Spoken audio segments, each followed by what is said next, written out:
Existiu um carro no Brasil que a própria Volkswagen alemã não queria admitir que tinha sido feito aqui.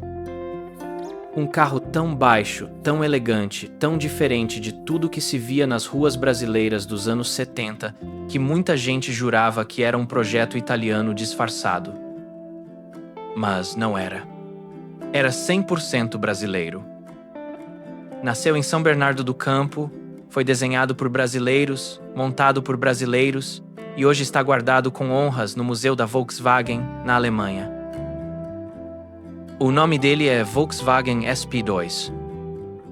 E essa é a história de como o Brasil criou o carro mais bonito que a própria Volkswagen já fez e como, poucos anos depois, decidiu enterrá-lo. No final dos anos 60, o mercado brasileiro estava fechado para importações.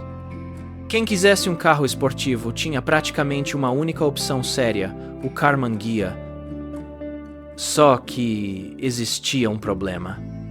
Um fabricante pequeno, quase artesanal, estava roubando a cena. Chamava-se Puma. O Puma GT usava mecânica da Volkswagen, mas carroceria de fibra de vidro, leve, ágil, barata de produzir. E estava vendendo cada vez mais.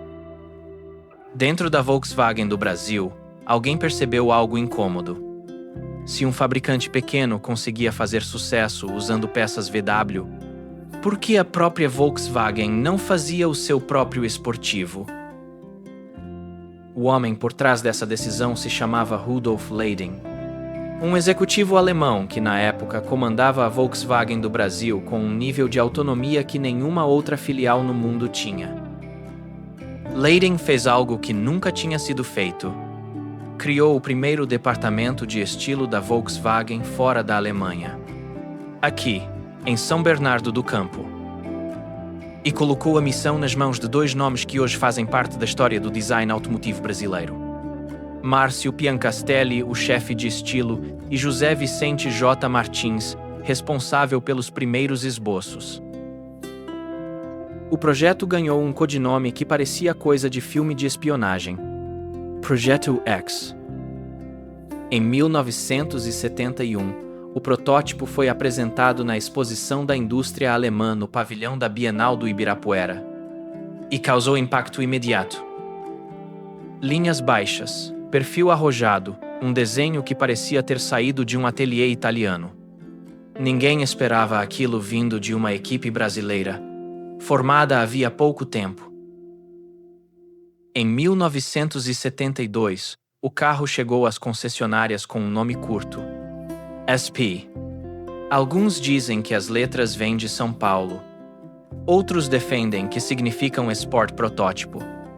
A própria Volkswagen nunca deixou isso completamente claro.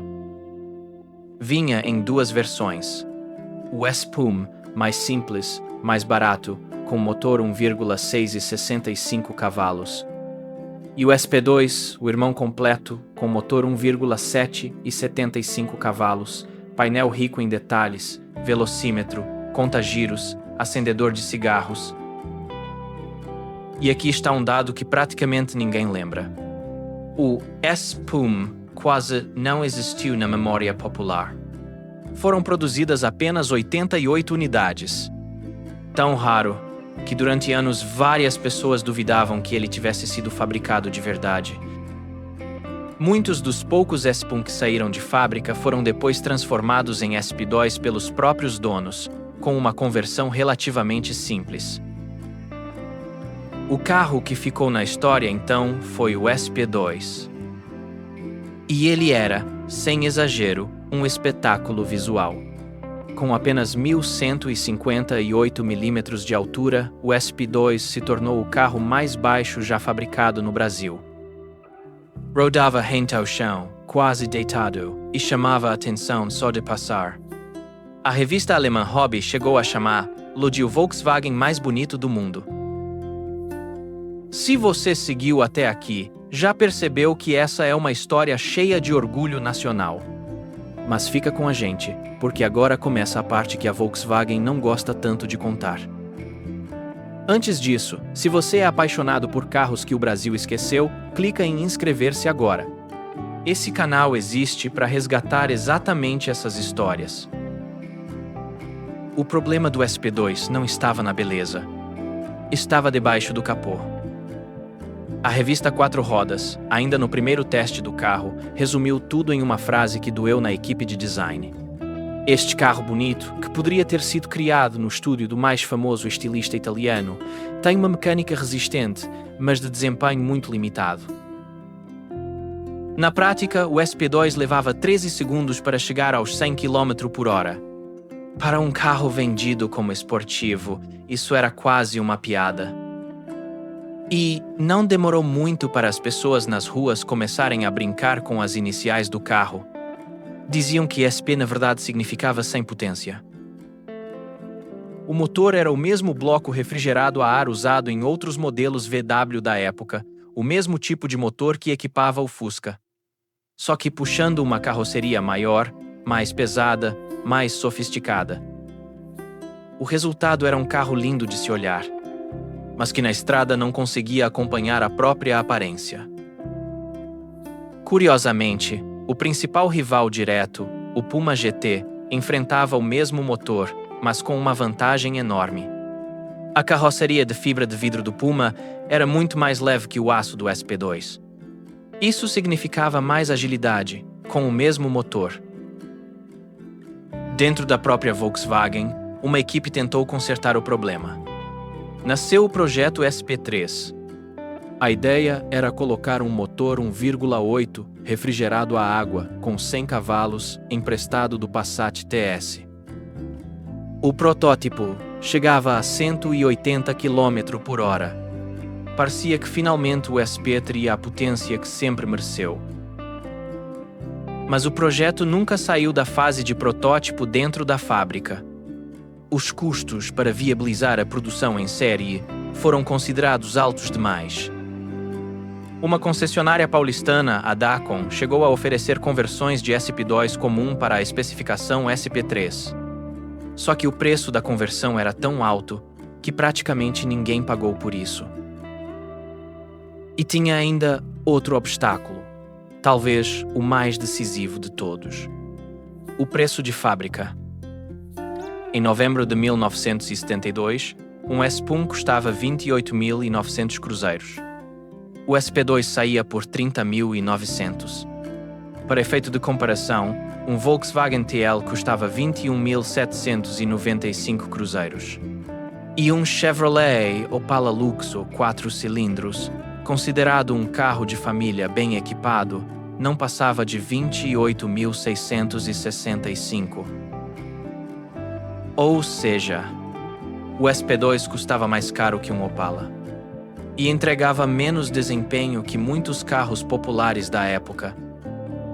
O motivo do preço alto era o processo de fabricação, extremamente trabalhoso. As chapas de aço eram estampadas na fábrica Anchieta da Volkswagen, depois seguiam 4 quilômetros até a Karmann, onde eram soldadas e montadas. Voltavam para a pintura e retornavam de novo a Karmann para a montagem final. Um vai-vem logístico caro, para um carro que no fim das contas andava como um sedã comum. A produção seguiu, mesmo assim, até 1975, quando começou a declinar de forma mais acentuada. A chegada de um Passat mais moderno tornou o SP2 ainda menos atrativo dentro do próprio portfólio da Volkswagen. Em 1976, a produção foi oficialmente encerrada. No total, foram fabricadas cerca de 10.205 unidades no mercado interno, mais 670 exportadas para a Europa, totalizando pouco menos de 11.000 carros ao longo de toda a produção. Um número pequeno, se comparado a qualquer outro modelo popular da Volkswagen da época. Se você está curtindo essa história, deixa o like agora. Isso ajuda muito o canal a continuar trazendo esses relatos que o Brasil está deixando esquecer. E tem uma parte final dessa história que poucos conhecem. Fica até o final, porque ela muda completamente como você vai enxergar esse carro. Anos depois do fim da produção, algo estranho aconteceu. O carro que tinha sido criado, vendido com dificuldade, e depois abandonado pela própria Volkswagen. Começou a ser tratado como lenda. Colecionadores passaram a caçar os exemplares restantes. O que antes era considerado uma falha comercial virou motivo de disputa entre entusiastas de carros antigos. Hoje, um SP2 bem preservado custa a partir de R$150 mil. Unidades completamente restauradas podem ultrapassar 200 mil. E o raríssimo SP1, com suas 88 unidades originais, alcança valores ainda mais altos quando aparece à venda, o que quase nunca acontece. E o reconhecimento não ficou só no Brasil. A própria matriz alemã, décadas depois, restaurou um exemplar branco do SP2 e o mantém em exposição permanente no Museu da Volkswagen, em Wolfsburg, na Alemanha. O carro que nasceu como um projeto brasileiro autônomo, quase como uma prova de que a filial no Brasil podia criar algo sozinha. Acabou reconhecido, décadas depois, pela própria sede que um dia parecia distante desse projeto. Então fica a pergunta que ninguém respondeu de forma definitiva: o Volkswagen SP2 foi um fracasso comercial ou foi um carro simplesmente à frente do seu tempo, num Brasil que ainda não estava pronto para pagar por design? Talvez a resposta esteja em algo simples. Beleza, não vende sozinha. Mas às vezes é a única coisa que sobrevive ao tempo. Se você curtiu resgatar essa história, comenta aqui embaixo se você já viu um SP2 pessoalmente ou se essa foi a primeira vez que ouviu falar dele. E não esquece de se inscrever, toda semana a gente traz mais um carro que o Brasil quase apagou da memória.